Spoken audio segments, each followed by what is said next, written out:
Hi, I'm Bobo. In today's recap, following JLL's statement that Hong Kong's property market has yet to bottom out, we can expect a bearish property market for the second half of the year and home prices to fall by up to 10%.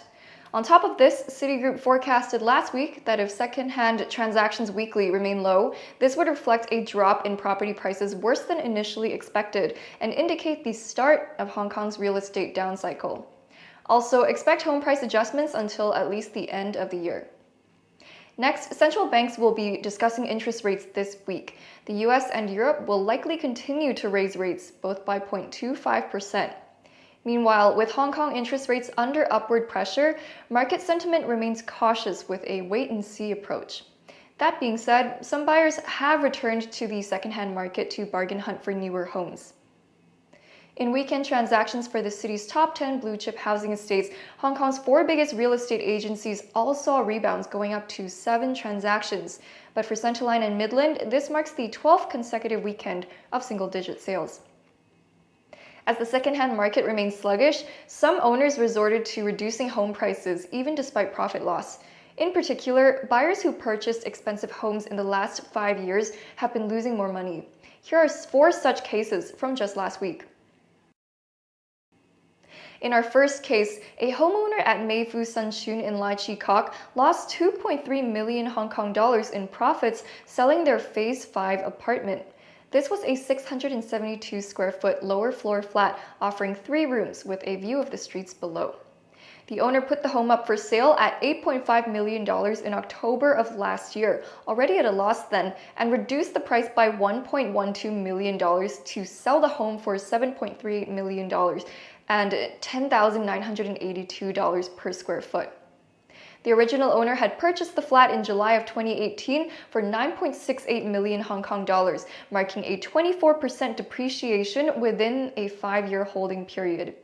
They're expected to lose over $2.8 million, including expenses. Next, at Greenknoll Court in Kwai, Chung, an owner lost even more as they sold their home late. This was a 456 square foot, 2-room flat on the upper floors of Block 1, a high-rise flat with 2 bedrooms and a mountain view. The original owner put the flat up for sale earlier this year in March for $5.48 million. Then at the end of May, they reduced the price to 5.3 million Hong Kong dollars. A prospective buyer counter-offered with $5.15 million, but the owner insisted on a final price of 5.25 million Hong Kong dollars and thus lost the buyer. Amid Hong Kong's property market slump, the homeowner had no choice but to sell at a lower price.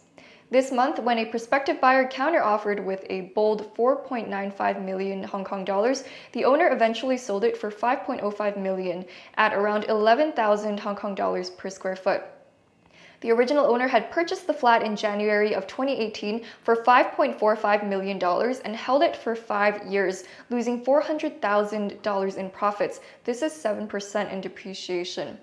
If the owner had been willing to sell the flat for $5.15 million earlier on, they could have cut their losses and lost $100,000 instead.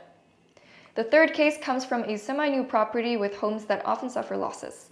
This was an upper floor flat in Block 2 of St. Barths in Shan, a 2-bedroom flat with a garden view measuring 498 square feet in size.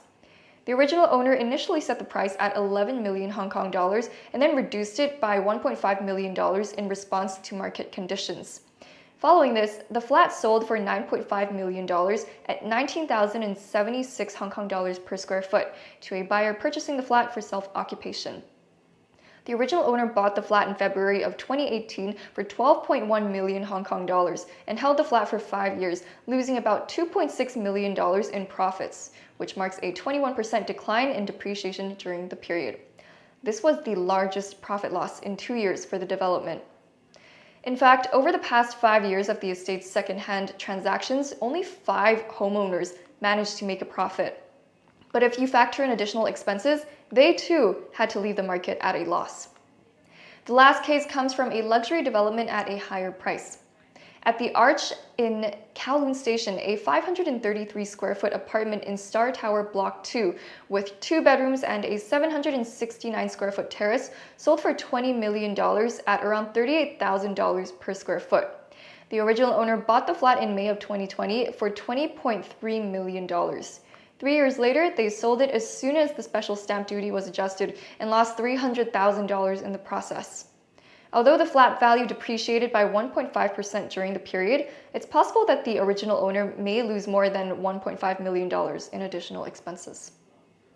Over the weekend, the second-hand market remained quiet, and the first-hand market was no exception, although the sales launch of Henderson Land's Henley Park development in Kai Tak, which offered reduced prices, did reignite the market for a while. In its first sales round, the development sold nearly 80% of its flats in one day. However, the 2 subsequent rounds failed to gain traction. And then regarding Asia Standard's High Park in Hung Shui Kiu and Carey's La Montagne project in Wang Chuk Hang, both projects sold less than half of the flats available in their first sales rounds. As for other projects trying to sell remaining flats, it seems that buyers aren't very interested whether there are increased discounts or free parking spaces. With no new projects on sale this weekend, only 15 first-hand transactions were recorded, mainly from Henderson Land's The Holborn in Quarry Bay. The developer updated the price list earlier with maximum discount rates for 1- and 2-bedroom apartments increased to 24% and 19% respectively. Over the weekend, the project sold 4 such units in 2 days. Though there was indeed less trading, there was no shortage of large transactions. At Sinoland and Wheelock's Grand Victoria 2 in southwest Kowloon, a 741 square foot unit sold for 23.3 million Hong Kong dollars.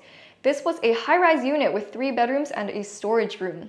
The unit sold for up to 31,440 Hong Kong dollars per square foot, breaking the record for the second phase's most expensive price per square foot. About 580 first-hand transactions have been recorded so far in July. Earlier this month, some agents forecasted 1,500 first-hand transactions, so this current figure falls short by nearly 1,000.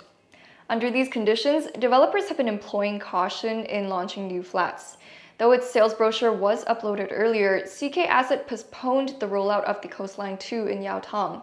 Showrooms and prices for the development will be opened this week at the earliest. As for future developments, Henderson Land has now released news for its third phase Baker Circle Greenwich in Hung Hom. The newest project will provide 278 open-plan to 3-bedroom apartments with a focus on 1-bedroom units. The sales brochure will be uploaded this week at the earliest, units will be sold in August at the earliest, and the showrooms and opening prices will be revealed based on weather conditions.